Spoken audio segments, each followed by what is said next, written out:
علی بھائی اگلا سوال ہے، جو شوہر اپنی بیویوں کو ہر وقت ذہنی اذیت دیتے ہیں ان کی ہمارے معاشرے میں اور آخرت میں کیا سزا ہے؟ بڑی سخت سزا ہے جی. آپ ذہنی اذیت کی بات کر رہے ہیں. جامعہ ترمذی میں حدیث موجود ہے، سنن ابن ماجہ کے اندر بھی، کہ نبی علیہ السلام نے فرمایا، اس کی یعنی مرفوع والی حدیث جو کمزور ہے لیکن جو موقوفاً ہے عبداللہ بن عمر بن عاص سے، وہ صحیح ہے، کہ طواف کعبہ کے دوران انہوں نے کعبے کی طرف دیکھ کے کہا کہ کعبہ تیری خوشبو کتنی اچھی ہے، تیری عظمت کتنی اچھی ہے، لیکن ایک مومن کے دل کو دکھانا یہ اللہ کے نزدیک اس سے بڑا گناہ ہے کہ کوئی شخص کعبے کی اینٹ سے اینٹ بجا دے. بہت بڑا ایشو ہے. تو ہمارے معاشرے میں تو زیادہ تر خامدی ظالم میں نے دیکھے ہیں جی، جن کو آخرت کی فکر ہوگی تو وہ یہ حرکتیں نہیں کریں گے. دوسرے نمبر پہ ساسوں کا بھی قصور ہوتا ہے. ان کو بھی یہ مان لینا چاہیے کہ ساس بھی کبھی بہو تھی.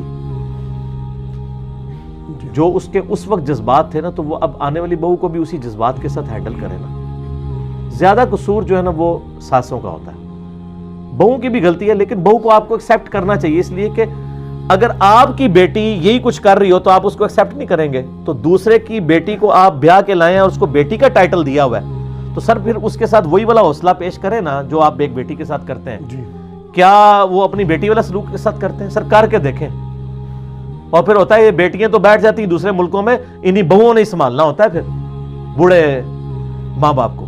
ساس سسر کو کون سنبھال رہا ہوتا ہے؟ یہی لوگ ہی سنبھال رہی ہوتی، اور کون سنبھال رہا ہوتا ہے؟ تو اس اعتبار سے یعنی یہ ظلم ہو رہا ہے. خامدوں کو بھی اللہ سے ڈرنا چاہیے اور خوف خدا رکھنا چاہیے.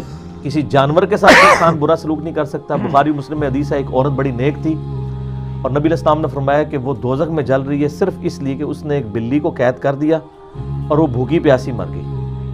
جی ٹھیک ہے، ایک بلی کے ساتھ ظلم کیا اور وہ نیک عورت دوزخ میں جل رہی ہے. سر یہ بہت کرٹیکل ایشو ہے. تو بیوی تو آپ کے لیے قربانی دے کے دوسرے اپنے گھر کو چھوڑ کے آپ کے گھر آئی ہے تو اس کے ساتھ حسن سلوک کریں. عورتوں کے لیے میں کہوں گا صبر کریں، اللہ کی طرف رجوع لائیں اور اپنی کمٹمنٹ نہ چھوڑیں. اگر آپ کے ساتھ کوئی برائی کرتا ہے آپ اس کے ساتھ اچھائی کا معاملہ جاری رکھیں. ایک نہ ایک دن اس کا دل پسیج جائے گا. اگر نہ بھی پسیجا سر تو کوئی مسئلہ نہیں ہے. نبی علیہ السلام کی بیٹیوں کو بھی طلاق ہوئی ہے، اگرچہ رخصتی سے پہلے ہوئی ہے، لیکن ایک تکلیف تو آپ علیہ السلام کو پہنچی ہوئی ہے نا اس حوالے سے. تو یہ تکلیفیں ہوتی ہیں. اور عورتوں کو بھی دیکھنا چاہیے کہ وہ بھی بعض اوقات خامدوں سے ایسی چیزیں ڈیمانڈ کرنا شروع کر دیتی ہیں کہ جو وہ ایکسٹراڈنری پوری نہیں کر سکتے. اس کی وجہ سے پھر تکلیف والا معاملہ بھی شروع ہو جاتا ہے. دعا بھی کریں، کوشش بھی کریں، اور اگر بالکل حالات بگڑ جائیں اور آپ سمجھتے ہیں کہ اب بالکل گزارا نہیں ہو سکتا، تو بجائے یہ کہ شادی کے 15-20 سال کے بعد علیحدگی ہو رہی ہو، شروع میں ہی اچھے طریقے سے خلا لے کے علیحدہ ہو جائے. پھر یہ الٹیمیٹ خلا کا اللہ نے اختیار اسی لیے رکھا ہوا ہے عورت کے پاس. جیسے مرد کے پاس طلاق دینے کا اختیار ہے نا، عورت کے پاس بھی ہے. ایک بھائی کا فون آیا عثمان بھائی کے پاس، وہ کہنے لگے کہ جی اس کے اوپر لیکچر ریکارڈ کرائیں، میری بیوی نے نا بغیر وجہ کے مجھ سے طلاق لے لی ہے. میں نے کہا یار وہ اگر کوئی ناجائز لے رہی ہے تو آخرت میں بھگتے گی. ابو داؤد ترمذی میں حدیث موجود ہے. تو کہتی ہے، میں نے کہا کوئی تو وجہ. اس نے کہا جی وجہ یہ ہے کہ وہ کہتی ہے میں تیرے ساتھ رہنا نہیں چاہتی، میرا دل نہیں چاہتا. تو میں نے کہا سر اس سے بڑی تو وجہ ہی کوئی نہیں ہے. دنیا میں سب سے بڑی وجہ یہی ہو سکتی ہے کہ میرا تیرے ساتھ رہنے کو دل نہیں چاہتا. ٹھیک ہے نا، یہ جینون وجہ ہے نا، تو اللہ نے اس کو حق دیا ہے. اس کو ذرا وائس ورسا کرے. اگر کسی خاوند کو اپنی بیوی اچھی نہیں لگتی ہے کسی بھی وجہ پہ اور وہ اس کے ساتھ نہیں رہنا چاہتا، تو کیا وہ نہیں طلاق دے دیتا؟ تو عورت کو بھی حق حاصل ہے. اور عموماً عورتیں نہیں طلاق لینا چاہتی ہیں، یہ مرد ظالم ہوتے ہیں، ان کو مجبور کرتے ہیں. کیونکہ جب بھی کوئی اپنی بیٹی کو بیاہ رہا ہوتا ہے نا، تو وہ تو یہی کہہ رہا ہوتا ہے کہ سمجھ تیرا جنازہ یہاں سے اٹھ رہا ہے، اب واپس نہیں آنا ادھر. جی ٹھیک ہے. اور آپ دیکھیں جب حق مہر کی باری آتی ہے، ہمارے معاشرے میں کوئی زیادہ حق مہر لکھوائے اس کو عیب سمجھا جاتا ہے. حالانکہ نبی علیہ السلام کے تو میں نے حق مہر جو بتائے ہیں وہ 1 ملین سے زیادہ بنتی ہے رقم.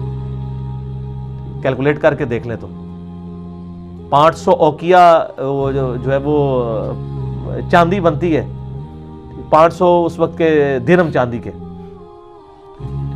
تو وہ لیکن یہاں پہ لوگ کیا لکھوا رہے ہوتے ہیں، میرا اپنا حق مہر 1100 روپے لکھا ہوا ہے.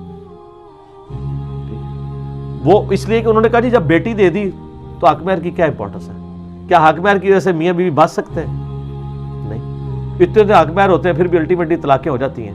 بلکہ وہ تو پھر علیحدگی ہو جانا ہی زیادہ بہتر ہوتا ہے، بجائے کہ وہ ظلم کیا جائے اور مجبور کیا جائے. اور آج کل تو اللہ معافی دے ایسے واقعات آ رہے ہیں کہ خامند جو ہے بیویوں کو قتل بھی کر دیتے ہیں اور کئی بیویاں بھی خامدوں کو قتل کر دیتی ہیں، ایسا بھی ہو جاتا ہے۔ تو یہ ساری چیزوں کو میں اگر ایک ون لائن میں بیان کروں تو یہ دین سے دوری ہے سر۔ دین سے دوری نہ ہوتی تو یہ معاملات ایسے نہ ہوتے ہیں، صحیح، ٹھیک ہے نا؟ تو صبر کریں اور ترغیب پیار محبت سے جاری رکھیں۔ عورت کو اللہ نے نمبر 2 بنایا تو وہ نمبر 2 بن کے رہے بھی، صبر بھی کرے چیزوں کے اوپر۔ ٹھیک۔